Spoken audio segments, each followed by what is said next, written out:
La bête de l'événement est là.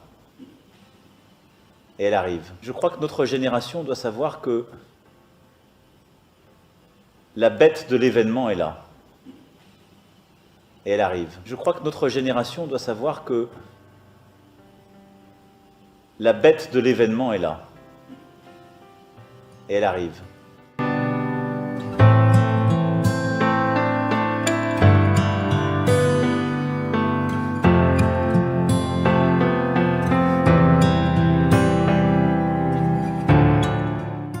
Et elle fit que tous, petits et grands, riches et pauvres, libres et esclaves, reçussent une marque sur leur main droite ou sur leur front, et que personne ne put acheter ni vendre, sans avoir la marque, le nom de la bête ou le nombre de son nom.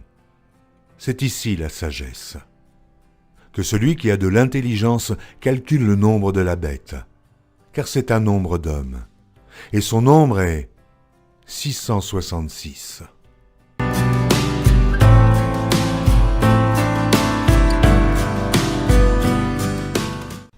Il s'assit sur la montagne des Oliviers, et les disciples vinrent en particulier lui faire cette question. « Dis-nous quand cela arrivera-t-il, et quel sera le signe de ton avènement et de la fin du monde ?» Jésus leur répondit, « Prenez garde que personne ne vous séduise, car plusieurs viendront sous mon nom, disant, « C'est moi qui suis le Christ », et ils séduiront beaucoup de gens. Vous entendrez parler de guerre et de bruit de guerre, gardez-vous d'être troublés, car il faut que ces choses arrivent, mais ce ne sera pas encore la fin.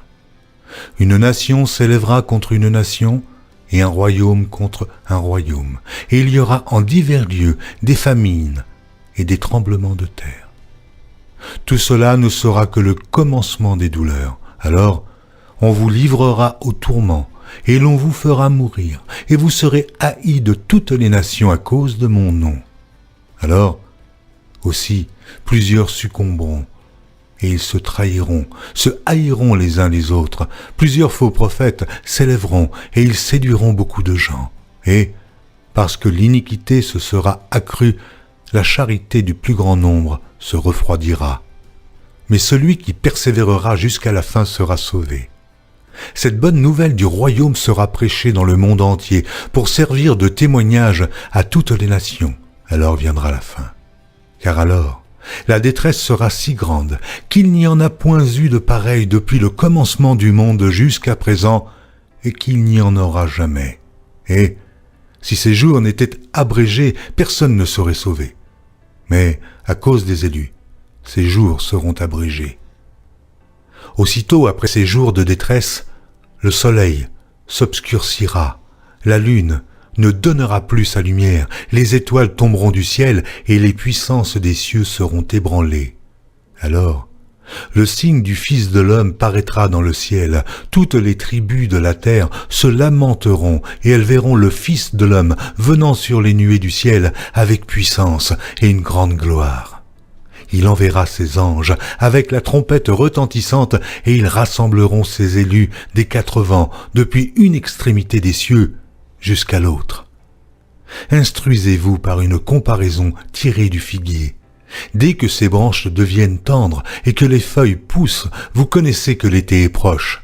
De même, quand vous verrez toutes ces choses, sachez que le Fils de l'homme est proche, à la porte. Je vous le dis en vérité, cette génération ne passera point que tout cela n'arrive. Cette génération ne passera point que tout cela n'arrive. Cette génération ne passera point que tout cela n'arrive. Le ciel et la terre passeront, mais mes paroles ne passeront point. Pour ce qui est du jour et de l'heure, personne ne le sait, ni les anges des cieux, ni le Fils, mais le Père seul. Alors, de deux hommes qui seront dans un champ, l'un sera pris et l'autre laissé. De deux femmes qui moudront à la meule, l'une sera prise et l'autre laissée. Veillez donc, puisque vous ne savez pas quel jour votre Seigneur viendra.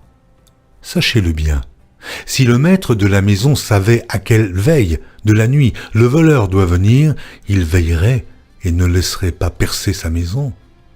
C'est pourquoi, vous aussi, tenez-vous prêts, car le Fils de l'homme viendra à l'heure où vous n'y penserez pas. Que votre cœur ne se trouble point. Croyez en Dieu et croyez en moi. Il y a plusieurs demeures dans la maison de mon Père. Si cela n'était pas, je vous l'aurais dit. Je vais vous préparer une place. Et lorsque je m'en serai allé et que je vous aurai préparé une place, je reviendrai et je vous prendrai avec moi, afin que là où je suis, vous y soyez aussi. Vous savez où je vais, et vous en savez le chemin. Thomas lui dit, « Seigneur, nous ne savons où tu vas. Comment pouvons-nous en savoir le chemin ?» Jésus lui dit, « Je suis le chemin, la vérité et la vie. Nul ne vient au Père que par moi. Je suis le chemin, la vérité et la vie. Nul ne vient au Père que par moi. Je suis le chemin, la vérité et la vie. Nul ne vient au Père que par moi.